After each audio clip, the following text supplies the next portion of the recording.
जिस मनुष्य में प्रेम, त्याग और समर्पण की भावना हो, उस मनुष्य में राम ही बसते हैं।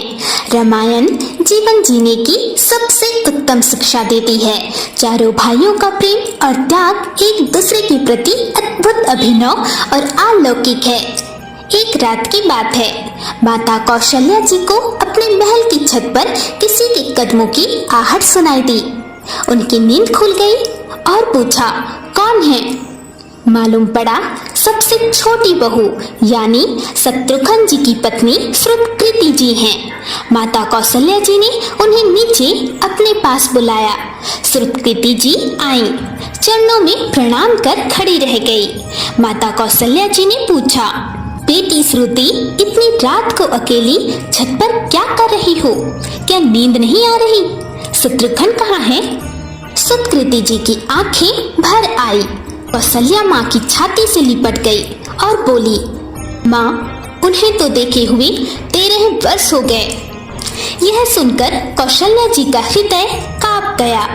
तुरंत आवाज लगाई, सेवक दौड़े आए। आधी रात की पालकी तैयार हुई। आज शत्रुघ्न जी की खोज होगी।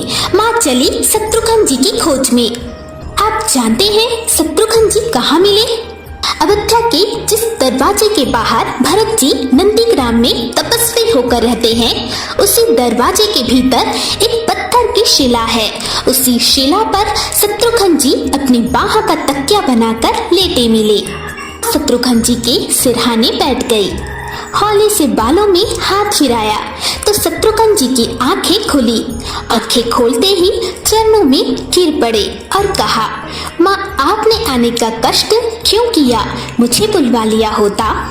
माँ ने कहा, शत्रुघ्न यहाँ क्यों? शत्रुघ्न जी की रुलाई फूट पड़ी और बोले, माँ, भैया राम जी पिताजी की आज्ञा से वन चले गए। भैया लक्ष्मण जी उनके पीछे चले गए। भैया भरत जी भी नंदीग्राम में हैं। क्या ये महल, ये रथ, ये राजश्री वस्त्र विधाता ने मेरे लिए ही बनाए हैं? शत्रुघ्न जी की बात सुनकर माता कौशल्या जी निरुत्तर रह गई। देखो क्या है ये राम कथा। यह भोग की नहीं, त्याग की कथा है।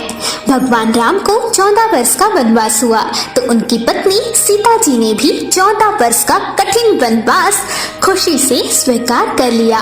परंतु बचपन से ही बड़े भाई की सेवा में रहने वाले लक्ष्मण जी कैसे राम से दूर हो जाते। माता सुमित्रा से वन जाने की आज्ञा लेकर जब लक्ष्मण जी पत्नी उर्मिला के कक्ष की ओर बढ़ रहे थे तो सोच रहे थे कि माँ ने तो आज्ञा दे दी, परंतु उर्मिला को कैसे समझाऊंगा, क्या बोलूंगा उनसे।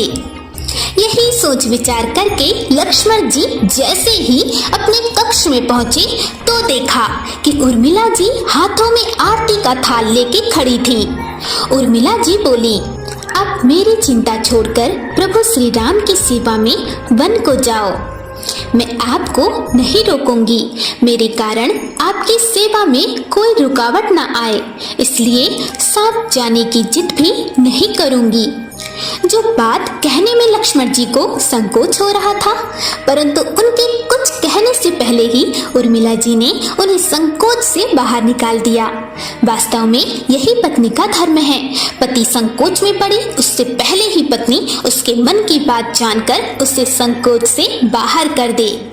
लक्ष्मण जी प्रभु श्री राम के साथ वन में चले गए, परंतु 14 वर्षों तक पत्नी उर्मिला ने एक तपस्विनी की भांति कठोर तप किया। वहाँ वन में लक्ष्मण जी प्रभु श्री राम एवं माता सीता की सेवा में कभी सोए नहीं, परंतु उर्मिला ने भी अपने महलों के द्वार कभी बंद नहीं किए और सारी रात जाग जाग कर उस दीपक की लौ को बुझने नहीं दिया। मेघनाथ से युद्ध करते हुए जब लक्ष्मण जी को शक्ति लग जाती है और हनुमान जी उनके लिए संजीवनी बूटी का पर्वत लेकर वापस लौट रहे थे तो बीच में अयोध्या के ऊपर से गुजरने के दौरान भरत जी ने उन्हें देखकर कोई मायावी राक्षस समझा और उन्होंने हनुमान जी को बाण मार दिया, जिससे हनुमान जी गिर जाते हैं। तब हनुमान जी सारा वृत्तांत सुनाते हैं कि सीता जी को रावण हर ले गया, लक्ष्मण जी युद्ध में मूर्छित हो गए हैं। यह सुनते ही कौशल्या जी कहती हैं कि राम को कहना कि लक्ष्मण के बिना अयोध्या में पैर भी मत रखना, राम वन में ही रहे। माता सुमित्रा कहती हैं कि राम से कहना कि कोई बात नहीं, अभी शत्रुघ्न है, मैं उसे भेज दूंगी, मेरे दोनों पुत्र राम सेवा के लिए ही तो जन्मे हैं। माताओं का प्रेम देखकर हनुमान जी की आंखों से अश्रुधारा बह रही थी, परंतु जब उन्होंने उर्मिला जी को देखा तो सोचने लगे कि यह क्यों शांत और प्रसन्न खड़ी हैं।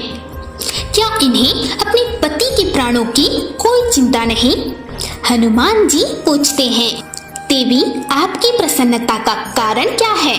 आपके पति के प्राण संकट में हैं, सूर्य उदय होते ही कुल का दीपक बुझ जाएगा। उर्मिला जी का उत्तर सुनकर कोई भी प्राणी उनकी वंदना किए बिना नहीं रह पाएगा। उर्मिला जी बोली, इस कुल का दीपक संकट में नहीं है, वो बुझ ही नहीं सकता। रही बात सूर्य उदय की, तो आप बेशक कुछ दिन अयोध्या में विश्राम कर लीजिए, क्योंकि आपके वहां पहुंचे बिना सूर्य उदित हो ही नहीं सकता। आपने कहा कि प्रभु श्री राम मेरे पति को अपने गोद में लेकर बैठे हैं। जो योगेश्वर प्रभु श्री राम की गोदी में लेटा हो, काल उसे छू भी नहीं सकता। यह तो वो दोनों लीला कर रहे हैं। मेरे पति जब से वन गए हैं तब से सोए नहीं हैं। उन्होंने ना सोने का प्रण लिया था, इसलिए वे थोड़ी देर विश्राम कर रहे हैं। और जब भगवान की गोद मिल गई तो थोड़ा विश्राम ज्यादा हो गया। वे उठ जाएंगे और शक्ति मेरे पति को लगी ही नहीं। शक्ति तो प्रभु श्री राम जी को लगी है। मेरे पति की हर श्वास में राम है, हर धड़कन में राम, उनके रोम रोम में राम है, उनके खून की बूंद बूंद में राम है। और जब उनके शरीर और आत्मा में ही सिर्फ राम है तो शक्ति राम जी को ही लगी। दर्द राम को ही हो रहा है। इसलिए हनुमान जी आप निश्चिंत होकर जाएं। आपके वहां पहुंचे बिना सूर्य उदित नहीं होगा। राम राज्य की नींव राजा जनक की बेटियां ही थी, कभी सीता तो कभी उर्मिला। भगवान राम ने राम राज्य का कलश स्थापित किया, परंतु वास्तव में राम राज्य तो इन सब के प्रेम, त्याग, समर्पण और बलिदान से ही आया।